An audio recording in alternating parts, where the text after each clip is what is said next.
Sasakyan na naka-CVT transmission, hindi kayo nagche-change oil, ganun ang kalaki yung tinakbo, pwedeng ganito mangyari sa inyong mga transmission. Grabe. Ngayon, anong plano dito, pare? Palit buo yan. Totong na yun. Oh, pati yung ang ball body, mapapagtyaga mo ba buksan yan? Ay, grabe naman to. Since hindi na rin talaga natin kayang buuin, ang tanong ng karamihan, ito, para sa mga nagtatanong, saan tayo kumukuha ng matinong surplus? Mga kapatid, magandang gabi po sa inyong lahat. Itong mga nakaraang araw, marami po ang nagme-message sa akin at nagtatanong kung ako daw po ba ay nagbebenta rin ng mga sasakyan. Sabi ko po, hindi ko na po papasukin yan dahil napakalaking responsibilidad din po ang magbenta ng sasakyan. Unang-una, kapag ako ay magbebenta niyan, dapat sisiguraduhin ko na yung ibebenta kong sasakyan ay maayos na maayos at hindi magkakaproblema yung makakabili. Pangalawa, marami po ngayon na nagbebenta ng mga segundamanong sasakyan ang nagkakaproblema diyan sa HPG, sa Highway Patrol Group ng PNP. Kasi nga po, may mga sasakyan ngayon na mabibili mo na palsipikado ang mga rehistro. Meron kasi mga nagba-buy and sell na ipina-fast break lamang po nila yung kanilang mga ibinebenta. Halimbawa, meron silang nakita sa mga online na ibinebenta itong sasakyan na ito, pupuntahan nila yan, tatawaran nila yan, at pag natawaran na nila, ipa-fast break naman nila doon sa isa talagang nagba-buy and sell din, kumita lang ng 5,000, kumita ng 10,000, o minsan 2,000 lang ang kita nila, pero hindi nila alam, yung palang naibenta nilang sasakyan ay carnap. Yan yung kadalasan ngayon na nagiging problema, kaya ayaw natin sa ganyang negosyo. Meron din pong nagtanong sa akin, kasi po may ibinebenta sa kanyang BMW. Ayan, yung BMW, kapag ikaw ay pendong, buhok mo, wig. Sabi mo nilang gano'n, ay biro lamang po sa mga, sa mga wala ng buhok. Yun nga pong BMW, yan ang katawagan ng mga biruan ng mga kabataan noong araw. Oy, naka-BMW si kuya, yung pala naka-wig na lang. Okay, eto mga kapatid, ako rin po kasi ay mayroong BMW. 2004 model na 318i na E46. Sabi niya, okay pa raw po bang bumili ng ganong mga modelong mga sasakyan? Sabi ko, kung ako po ang tatanungin nyo, okay na okay. Kasi ang BMW, kahit na yung sa akin po na 2004 model, ang kanyang technology ay ahead pa doon sa mga 2010 model na mga segunda mano ring sasakyan ng mga Japanese cars. Yung pong BMW ko, yung mga features niya ay lampas pa doon sa features ng mga Honda na 2010. Kaya yung aking sasakyan na ito, kahit na ito'y luma na 2004, ang tinakbo pa lamang po nito ay 110,000 kilometers. Kapag iyan ay gamit ko, kapag ako ay lumiliko, yung lalo na sa mga circle, no, at medyo mabilis ka, hindi mo mararamdaman na gumigewang kang ganun eh. Yan. Napakaganda po ng suspension nitong mga BMW na yan. At kapag po gamit mo yung mga ganitong klaseng sasakyan, ang ganda ng soundproofing. Halos wala kang marinig na ingay sa labas ng sasakyan. Yung ingay ng kalsada na yan, halos wala kang marinig. Kaya po yung BMW ko po ay mahal na mahal ko. Kaya sabi ko doon sa gustong bumili ng BMW, siguraduhin mo lang na yung mabibili mong BM ay talagang makinis at maayos pa at talagang alaga din nung dating may-ari. At siguraduhin mo rin yung papeles. Pero, eto na, pagdating sa pyesa, mga kapatid, hindi ka mamumroblema sa mga BMW. Kasi po, meron tayong kaibigan. Ito, totoong kaibigan ko na po ito ha. Meron tayong kaibigan na nag-i-import ng mga BMW, yung mismong kalahati, yung half cut na kotse. Kahit na lumang modelo at yung mga bagong modelo ngayon, ini-import niya yan. Pwedeng galing sa Japan, pwedeng galing sa Germany, ini-import niya yan papunta po dito sa Quezon City. Diyan. At iyan nga po yung G-Works Auto Parts. Si Gino Santo Domingo, yung kaibigan natin, ang may-ari niyan. Ayan, tingnan nyo po. Napakagwapo at ang ganda ng kanyang misis, pati yung kanyang anak, pati yung kanyang nanay. Kaya ko naman naisingit na ngayon itong tungkol kay G-Works or tungkol dito kay Brad Gino Santo Domingo. Kasi po, nasira po yung pyesa ng aking BMW. Ito po yung nandoon sa radiator. Ayan, nakaganyan po yan. Kaya pala, palagi na lang tumatagas, nauubusan ako ng coolant, no? Minsan 2 araw lang, halos maubos na yung coolant ko doon sa reservoir. Ito po pala ay, may problema na. Ayan, may crack na. Sinubukan pang idikit ng mekaniko ko, pero sabi ko, wag na. bibili na lang tayo niyan kay G-Works Auto Parts. At ito po, mga kapatid, ito yung pinanggalingan nito. Ayan. Dahil nga po ito ay nasira na, dito po ito nakakabit. Ayan, nakapasok po yan dyan. Okay, pakita ko po sa inyo ha. Ayan, nakaganyan po yan. Okay, ang kailangan ko lang, ito lang. Ito lang sana kailangan ko. Aba, dahil sa talagang kami ay magkaibigan, ipinadala po isang assembly din. Ayan no, isang assembly nitong mga masasabi nating mga elbow na ito po yung dinadaanan ng coolant diyan po sa BMW na sasakyan ko. E46 2004 model na 318i.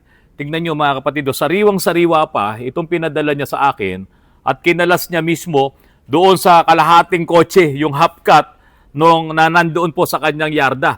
Pati yung mga accessories, pati yung taillights, yung mga headlights na talagang mga original na galing ng Germany ay meron po yung si G-Works Auto Parts or si Sir Gino o Brad Gino Santo Domingo. Kaya ito po ang numero niya. Kapag may kailangan kayong mga pyesa ng BMW, lalo na't mga surplus na mga original po original. Hindi po galing dito sa Pilipinas kasi siyempre pag surplus na Pinoy, laspag na rin po yan at halos wala ka namang mabili na surplus Pinoy dito dahil kakaunti lang naman din po talaga yung nagkaroon ng ganitong sasakyan. Kung meron man, ay talagang iniingatan po nila.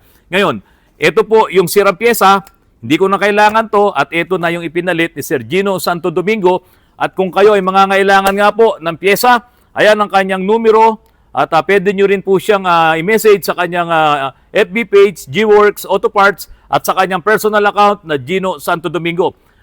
Brad Gino, maraming salamat dito sa pinadala mong pyesa. Yung nakaraan na pinadalan mo rin ako ng ABS module, isang tawag ko lang, isang message ko lang, dumarating kagad yung pyesa sa akin. Sana ganyan din ang gawin mo sa mga subscribers ni Autorans kapag sila ay nag-message sa iyo. Mga kapatid, bago po tayo pumunta dun sa susunod na vlog ko na kung saan yung CVT transmission ng Toyota Vios ay talagang nagputik, nasunog. Grabe, talagang hindi mo na pakikinabangan itong transmission na ito at magpapalit na po ng surplus sa transmission, babati muna po ako sa mga subscribers ni Autorans na talagang hindi po pumapalya ng panonood ng aking mga vlogs. Unahin po natin si Winston Tabornal. Good morning, Sir Randy. I always present sa mga vlogs mo. Ang susunod naman po, si Dante Eclar. Inggit lang yan, Mr. Tagay ng Tagay, Sir Randy, lol. Laugh out loud. Tapos, sabi naman po ni Dico Chris Santiago, very well said, Mr. Autorans, dapat po swabe lang ang tagay. Yung tipong sakto lang, may pang-uwi, takbong pogi pa. Pasensya na po kayo ha. Ako po kasi hindi tumatagay. Pero ganun pa man, yung mga sinasabi niyo po, ito, sinashoutout ko po kayo. Tapos po, galing naman po kay Vlog 55 Travels. Yes po, Sir Randy. Always watching from Winnipeg, Manitoba, Canada. Shout out naman po. O ayan, Vlog 55 Travels. Ayan, isinigaw na po kita. Tapos ang susunod po ay galing kay Noel Villao. Good day, Sir Randy. Marami akong natutunan sa mga vlog mo. I salute you. Saludo rin po ako sa patuloy niyong panonood ng aking mga vlogs. At Ray Volante, watching from Tagum City. More power, Sir Randy.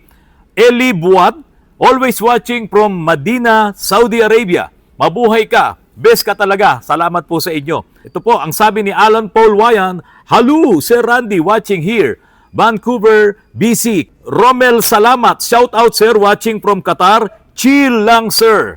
At ang last po, ngayong gabi, Randy, ano bang advisable palit ng transmission or rebuild? Ayan. Kaya po, yun ang ating huli na i-shout out kasi po itong ay papakita ko po sa inyong nabulok na transmission, CVT transmission ng Toyota Vios, hindi ko ba naman alam bakit ganito ang nangyari dito sa transmission na to. Alam nyo, sa dinami-dami ng in-overhaul naming CVT transmission, ito lang talaga yung grabe ang pagkasira, grabe ang pagpapabaya. Ganun na ang sabihin natin ng may-ari po nito. Ito po, panoorin nyo. Masama ng itsura ng Vios. Bago lang? Yung Vios na nakatowing. Yung dinala dyan? I-video na natin? Oo. O tara, puntahan na muna natin yung Vios. Pare, bakit ganito naman ang itsura nitong transmission pala? Hindi nag-change oil yan. Hindi nag-change oil, CVT. Pag CVT, ilan ba dapat ng ang tinakbo bago palitan ng oil? Ang pinaka-best na change oil nito, 20,000. 20,000 sa CVT. So ito talagang hindi nag-change oil. Hindi. Tignan mo naman, paabot nga nun pare. Ito yung pinakamaliit. Planetary. Grabe, planetary gear, sobrang itim na. May basahan ka ba dyan? Ayan, marumi. Ito, marumi. Ayan. Pakita ko lang sa mga nanonood ng Autorads. Tignan nyo po yung yung langis kailangan ko pang punasan ng todo para lang matanggal sa pagkakadikit nitong dito sa pyesa. Kapag ganyan, daig pa nito yung grasa Itong langis na yan, mga kapatid, ayan. Ito mismo yung nakahalo sa buong transmission. Ngayon, kapag yung mga lining, paabot pare, kapag yung mga lining, ayan, tulad nito, itong plate na to, brake plates to kapag dumikit na siya rito, talagang magi-slide yan. Ayan, sunog. Wala na nga natira dito, pare. Wala na. Wala na natira dito. Ubus na, CVT po ito, City reverse. Low gear, low gear. Low gear. Ay, hindi. Tama, reverse yan, boss. Ito yung reverse. Tapos, yung nakakabit sa input shop, So, yan. ito. Yan. Ito na yung sa input shop. Opo. Kasi, ang patatakbuhin naman talaga niyan ay ito. Yung belt, yan. Ito na to nung binuksan nyo? Opo, boss. Wala na talaga. Okay. Mga kapatid, ito po ay Toyota Vios CVT transmission. Nakita mo ba kung ilan na yung tinakbo? Hindi pa, boss Sayang, no? Kasi gusto ko sanang sabihin sa kanila na kapag ang tinakbo ng inyong mga transmission, sasakyan na naka-CVT transmission, hindi kayo nag-change oil, ganun ang kalaki yung tinakbo, pwedeng ganito mangyari sa inyong mga transmission. Grabe. Ngayon, anong plano dito, pare? Palit buo yan. Palit buo. Wala na niya. Totong na yun. Pati yung ang balbati, mapapagtyagaan mo ba buksan yan? Ay, grabe naman to. Akin na. Wala na talagang dito Hindi mo na rin talaga tumaayos. Matinding linisan yan. Tapos yung loob ng ng filter, ayan Tignan nyo. So dito, since hindi na rin talaga natin kayang buuin, ang tanong ng karamihan, ito, para sa mga nagtatanong. Kasi palit buo ito. Para yung buo, yan, brand new o surplus? Surplus lang. Surplus lang yun. Saan tayo kumukuha ng matinong surplus? Kay Boss Marlon. Okay, kay B-Series. Si Boss Marlon. Hi, Boss Marlon. B-Series Auto Supply diyan sa Banawe, no? Opo. Napakabait po nun. B-Series Auto Supply. Boss Marlon, malaking importer to.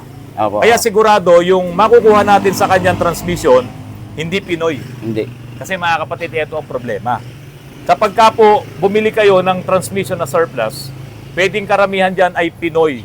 Yung mga nababangga, yung mga galing sa insurance, yung mga, alam mo, yung mga hindi na rin nabayaran, mga na-repossess na may mga problema, yun ang mabibili nyo. Pero doon sa kukuhanan natin, saan galing yun, pare? Malaysia. Saka Thailand. Kasi Thailand. ito ba ay lumabas ba sa Japan to? Wala. Wala. Sa Japan. So yung mga makina po ng Vios na ganyan, hindi naman po yan lumabas sa Japan. At kung lumabas man yan sa Japan, iba kasi yung orientation Opo. Baliktad kasi doon, di ba? Right hand drive yun, tapos tayo left hand drive, kaya nag-iiba yung orientation ng makina. So dito, sigurado ba yung surplus na makukuha natin? Matibay ba yun? Merong matibay, meron din Paano mangyayari kung halimbawa ang makuha natin hindi... Pero yung mga binibigay naman ni Boss Marlon, mga sariwa naman. May warranty ba tayo kay Boss Marlon? Ano bang warranty natin kay Boss Marlon? 1 month lang warranty kay Boss Marlon. 1 month lang talaga. So kailangan, pag ibinigay natin, pag nilagay natin sa unit, pwede bang bukasan kay Boss Marlon para makita natin? Pwede naman yun. Bubuksan naman niya yung oil pan, titingnan niya. Pagka maganda yung yun. Kasi yun ang importante. Opo. Kasi talo din tayo pagka nakakuha tayo nung hindi maganda, tapos binigay na natin sa customer. Sa atin babalik yung nun. Pero yung sa kanya talaga, mga galing talagang mga mabababa lang yung tinakbo, boss. Yun nga, yung Malaysia talaga. Mababa lang ang mileage. Kasi sa atin dito kasi hanggat gumagana pa. Yun na nga eh. Katulad nga dito, no? So dito sa transmission na to, wala na tayong pakikinabangan dito kahit yung may-ari. Ay, grabe. Kahit ngayong housing, wala na to. na linisin yan. Wala na. Saka unang-una CVT pa to. Palagay ko kung hindi CVT to, katulad yung Pajero na Field Master na ginawa natin, ganito rin Nalinis pa natin Nalinis pa yun. Pero pinalitan na lang din talaga yung mga komplikadong pyesa. Mga housing. Yung mga housing. So yun mga kapatid, ingatan nyo po, yung inyong mga CVT. talagang napaka-importante. Every 20,000 kilometers, mag-change oil po kayo, change CVT fluid. Every 20,000 kilometers. Ngayon, kung medyo marami-rami kayong budget, pwede nyong gawin every 10,000 yan. Kasi pag nasira ang inyong CVT, nakatulad nito, walang nabibiling rebuilding kit nito. Pero meron tayong nakukuha kung ang mga masisira lang ay yung mga Chain. mga lining. Opo. O kaya yung belt, kung mga ganun lang ang magiging problema. O kaya valve body. Pero kung ganito ang magiging issue ng inyong CVT transmission, ay talagang end of the line na po yan. Papalit na tayo ng surplus na transmission. Mga kapatid, ito si Peter. Hindi binidyo yung yung Pajero na yun, no? Yung makina. Kailangan ko ng ebidensya kay Kuya Jun Del Rosario. Pero ito po, na kumapit na yung connecting rod bearing. O yung Conrad bearing kumapit na doon sa Sigunyal. O kukunin ko naman yung picture na ito. At ito yung nangyari pala doon sa Pajero ni Kuya Jun Del Rosario. Pero nadala mo na doon, okay na? Pakita nga natin, halika. Ano ba to? Nagpalit ka ba ng liner? Hindi na po. Hindi na. Honing na lang. O huning. O yan, Kuya Jun Del Rosario. Ha? Nakabawas ka sa liner. Buti na lang, mabait itong si Peter. O. Ay, nakabalot pa, o. So, ayan. Mabigat to. Nakakabit na po eh. Oh, naka-settings na yan. Oh, dito yung kumapit sa uno. Oo. Huwag mo nang alisin yung plastic madaling kalawangin talaga to Magmo-moist kagad yan. Pero yung dito, pakita mo nga ito na lang So naghuning na lang pala tayo. Ayan, hindi na nagpalit ng liner. Maswerte. Piston ring nagpalit. Opo. Matic yun. Ang piston hindi. Hindi. Di malaking tipid yan. Opo. Piston ring lang, set ng piston ring, oil ring, no? Opo. Yung pinalitan natin, tapos set ng connecting rod bearing, saka main bearing. Okay, tapos yung trabaho ng machine shop. Pagka senior daw, may discount daw? Senior citizen? Pwede. Pwede? Hindi pwede. So ayan, pasensya ka na Kuya Jun marami kasing puno talaga dito.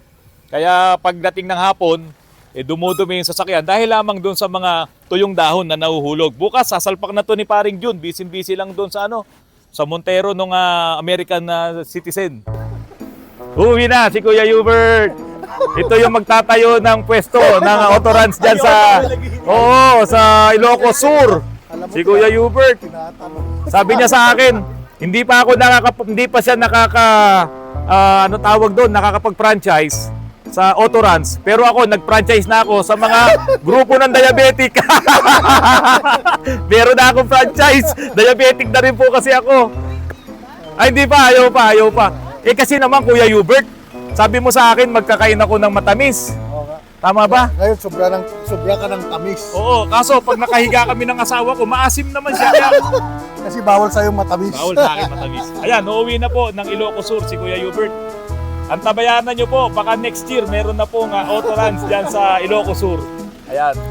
Okay na, Kuya Hubert? Thank you. Oo. Bye-bye. Kukulitin ka na dyan. Sige po, ingat po kayo. Happy New Year.